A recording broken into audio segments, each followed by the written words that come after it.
Hello, I want to discuss something that is at most importance to mostly everybody who exists on the earth right now. This is something that is going for decades for a long time. Some people believe this, some people don't.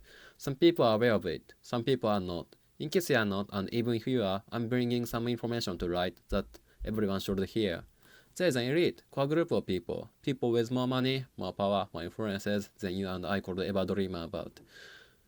These particular people have been in existence for eternity. They get together behind closed doors and they basically plot how the world will develop, how humanity will look like.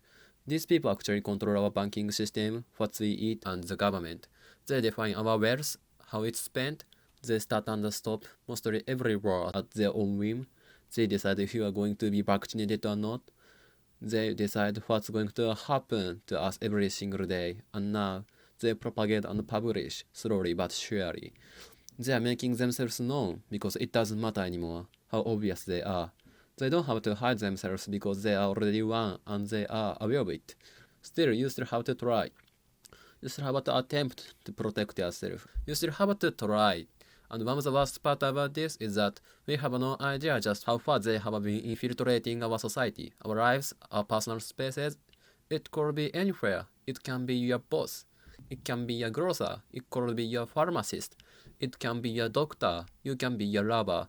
It could be your brother, your sister, your friend, your mother. It can be people that you know, people that you are intimately involved with every single day. At this point, they could even have involved with animals, so can you really trust your dogs or cats? Even your stuffed animals, it might have a built-in consciousness to it. Every preserved situations you find in your reality, they could all be laced with microchips.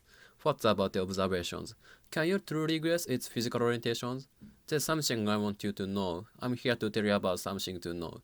Just trust no one to fully understand what you are, not even yourself. The so-called dogs, what are they? Even the tame cats in the social arena, how is that considered a feminine figurine? Why is that? Talks about being a dick. How one can be considered a dick for acting selfishly. Your motives for the act is all inside you. What you take, the responsibility of your actions all belongs to you. As long as you take it, the result of your choices are all up to you. One's job is to make them notice it, make them aware of the initial intent. Still, you still have to excuse others to deflect your own shameful statements. You still have to accuse someone for doing it yourself. You deserve to be ashamed. Have a wonderful day, brother.